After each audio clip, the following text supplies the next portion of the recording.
நற்செய்தி வாசகம். எந்த அளவையால் அளக்கின்றீர்களோ அதே அளவையால் உங்களுக்கும் அளக்கப்படும். மார்க் எழுதிய தூய நற்செய்தியிலிருந்து வாசகம். அதிகாரம் 4 இறைவசனங்கள் 21 முதல் 25.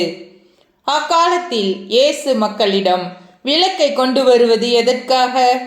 மரக்காலின் உள்ளேயோ கட்டிலின் கீழேயோ வைப்பதற்காகவா? விளக்கு தண்டின் மீது வைப்பதற்காக அன்றோ? வெளிப்படாது மறைந்திருப்பது ஒன்றுமில்லை, வெளியாகாமல் ஒளிந்திருப்பதும் ஒன்றுமில்லை. கேட்க செவியுள்ளோர் கேட்கட்டும் என்றார். மேலும் அவர், நீங்கள் கேட்பதை குறித்து கவனமாயிருங்கள். நீங்கள் எந்த அளவையால் அளக்கின்றீர்களோ அதே அளவையால் உங்களுக்கும் அளக்கப்படும், இன்னும் கூடுதலாகவும் கொடுக்கப்படும். ஏனெனில் உள்ளவருக்கு கொடுக்கப்படும், இல்லாதவரிடமிருந்து உள்ளதும் எடுத்துக்கொள்ளப்படும் என்று அவர்களிடம் கூறினார். ஆண்டவரின் அருள்வாக்கு. கிறிஸ்துவே உமக்கு புகழ்.